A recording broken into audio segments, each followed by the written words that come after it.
வாழ்க வையகம், வாழ்க வையகம், வாழ்க வளமுடன். குருவே துணை. அனைவருக்கும் இனிய காலை வணக்கம். ஆசான் அருட்தந்தை வேதாத்ரி மகரிஷி அவர்களது ஞான களஞ்சிய கவிதைகள் பார்த்து கொண்டிருக்கிறோம். இன்று கவியன் 50 பணச்சேமிப்பு ஆட்சியோடு என்பது தலைப்பு.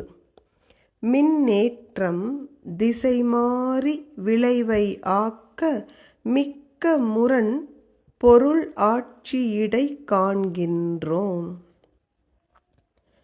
முன்னேற்ற திட்டங்கள் பலவும் தீட்டி முறையாகச் செயல்படுத்தும் எந்த நாடும் தன்னேற்றத்திற்கு பண தேவைக்கேற்ப தடையின்றி கிடைக்கவென்றால் பணம் சேமித்து பொன்னேற்றம் கண்ட வங்கிகளை ஆட்சி பொது சொத்தாய் கொள்ளுவது அவசியமாம்.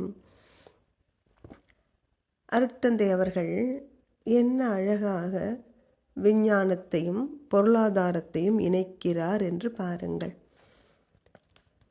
எலக்ட்ரிசிட்டி என்று சொல்லப்படுகிற மின்சாரம் நமக்கு எப்படி கிடைக்கிறது? உதாரணமாக ஒரு பல்பு எரியணும் என்றால் நெகட்டிவ் பாசிட்டிவ் என்று சொல்லப்படுகிற அந்த இரண்டும் அந்த பல்பிற்குள் வந்து இணையும் பொழுது அங்கே மின்சாரம் உற்பத்தி ஆகிறது. அதற்கு பதிலாக இந்த கம்பிகள் வரும் வழியில் இணைந்து விட்டால் ஷார்ட் சர்க்கியூட் என்று சொல்வோம் அல்லவா? அப்பொழுது அது நாம் நினைத்ததற்கு முரணான ஒரு பலனை தருகிறது. அதே போலத்தான் நாம் இப்பொழுது பொருளாதாரத்திற்கும் அரசியலுக்கும் இடையே மிக்க முரண்பாட்டை காண்கின்றோம். எந்த ஒரு தேசமும் தன் முன்னேற்றத்திற்காக பல உயர்ந்த நல்ல திட்டங்களை தீட்டி செயல்படுத்தும் நேரத்தில் அந்த திட்டங்களை செயல்படுத்துவதற்கு பணம் தேவை.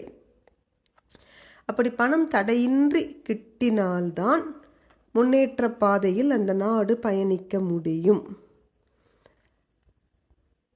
பணம் எங்கே இருக்கிறது? வங்கிகளில். அப்பொழுது வங்கிகளை நாட்டுடைமையாக்கி பொது சொத்தாக எந்த தேசம் கொள்கிறதோ அந்த தேசம்தான் உயர்ந்து வர முடியும். நம் தேசத்தில் 1969ஆம் ஆண்டு அன்றைக்கு பிரதமராக இருந்த மதிப்பிற்குரிய இந்திரா காந்தி அம்மையார் தான் முதலாக வங்கிகளை நாட்டுடைமை ஆக்கினார்கள். அருட்தந்தையின் எண்ணங்கள் செயலுக்கு கொஞ்சம் கொஞ்சமாக வருகின்றதில் இதுவும் ஒன்று. நன்றி. வாழ்க வளமுடன்.